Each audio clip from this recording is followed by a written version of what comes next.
এটা আমার একটা ননদের শাড়ি, ব্লাউজের পিসটা করে দিতে বলেছে। ব্লাউজটা দেখি কিরকম কি আছে। ব্লাউজ পিসেতেও দেখছি এটার একদিকেই পার হচ্ছে। দেখি এটাকে কিভাবে কি করা যায়। ব্লাউজ পিসটা কেটে নেব, নিয়ে কিরকম ব্লাউজ তৈরি করি সেটা আপনাদের পরে দেখাচ্ছি।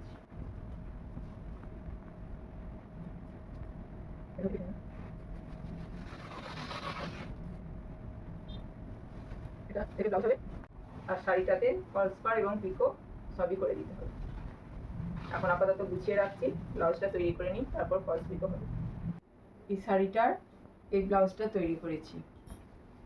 এটা ব্যাক সাইড, বোট নেক, এর পিঠটা এই যে ত্রিভুজাকার, এখানটা এগুলো হচ্ছে লটকান, আর হাতটা করেছি এরকম।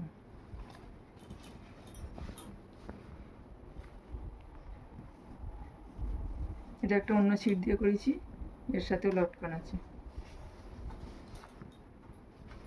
সামনেটা হচ্ছে কটরি কাট, এটা 40 সাইজের ব্লাউজ। জনের গ্লাস হাতা, কটরি কাট, আর পিঠটা হচ্ছে এরকম বোট নেক, এখানটা হচ্ছে চতুর্ভুজাকার, লটকানগুলোতে করি দিয়েছি, আর হাতটা গ্লাস হাতা।